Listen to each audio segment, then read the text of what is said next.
For your before exterior inspection checklist, start by reviewing the 781. While over the rail, visually inspect both the seat and canopy pins are installed and that the seat lever is safe. You can lay your pubs kit and helmet bag on the seat while we're performing the remaining steps. Flowing left to right, check the flaps match actual flap position, gear handle physically checks down, master arm CMD switch are safe, and the pedal heat is off. The rear cockpit occupant should call out 2-pin seat safe. An acceptable technique is to install the DTC at this point.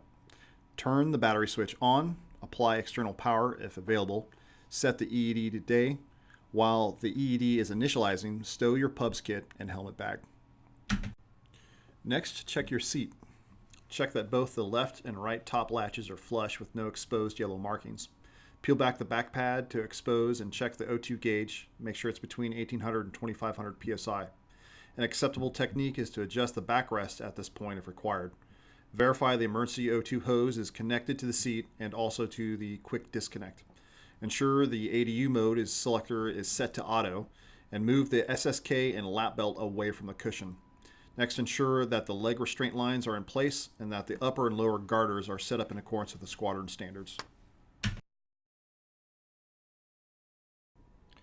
If performing a battery start, check the fuel and oxygen gauge operation and quantity by momentarily holding the oxygen fuel switch in gauge test, then quantity check until the fuel quantity stabilizes.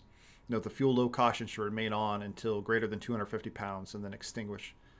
Check the oxygen pressure on the regulator to verify it's less than 120 psi. Set the TCAS, MDP, and EGI to off, wafer switch to norm. Set the UFCP HUD to off, auto/day. Set the MFD off and the EED off. Ensure the standby attitude indicator is caged and locked, and turn the battery off.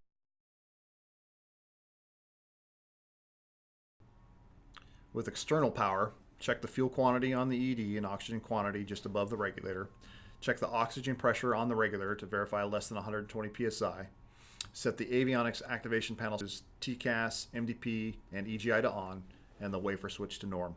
Set the UFCP/HUD power on and auto or day. Set the MFD to day. It's acceptable to complete portions of the interior inspection checklist over the rail. A common technique is to physically check all the red guarded switches. Landing gear doors normal, aux flap switch normal, fuel shutoffs normal, boost pumps on, generators on, cabin pressure switch to cabin press. As a technique, most aircrew turn on the anti-collision beacon so it can be checked on the walk-around. Now begin the exterior inspection checklist walk-around.